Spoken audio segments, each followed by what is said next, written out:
L'entreprise GSM Tool est l'une des grosses usines de Moncton. Ses affaires vont très bien. Je viens juste de commander 30 000 livres de matériel pour faire la production pour les prochains 3 mois. This is part of the order. We finally got 3/8. Ce sont des matériaux pour fabriquer des outils de menuiserie. 65 employés sont à la tâche, de la conception à l'expédition des produits. L'entreprise vend plus de 80 de sa production aux États-Unis. C'est un marché lucratif pour elle. Les ventes devraient atteindre les 14 millions de dollars canadiens cette année. Si qui met les tarifs en place, est-ce qu'on est capable de vendre nos produits aux États-Unis? Ça représente 80 de notre marché, toutes nos ventes. C'est la question angoissante que se posent bien les entreprises du Nouveau-Brunswick. Dans le secteur des pêches, par exemple, 75 du homard congelé est exporté aux États-Unis. Une bonne partie de la production de sirop d'érable, de bleuets, de produits du bois et du pétrole de la raffinerie Irving prend aussi la direction du marché américain. Imaginez si M. Trump n'avait pas ses homards. Qu'est-ce qu'il ferait sans ses homards puis son champagne?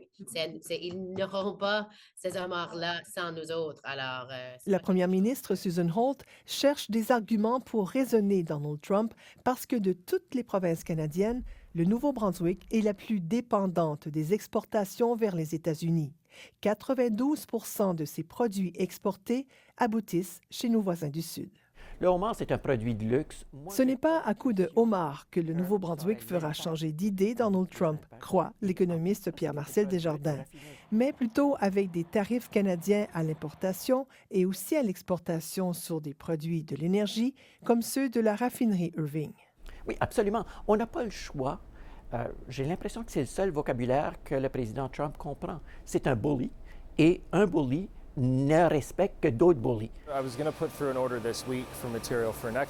John Rawson et son beau-père, qui est le président fondateur de l'entreprise, sont d'accord. Il ne faut plus commander d'autres matériaux de fabrication avant de savoir s'il y aura des tarifs.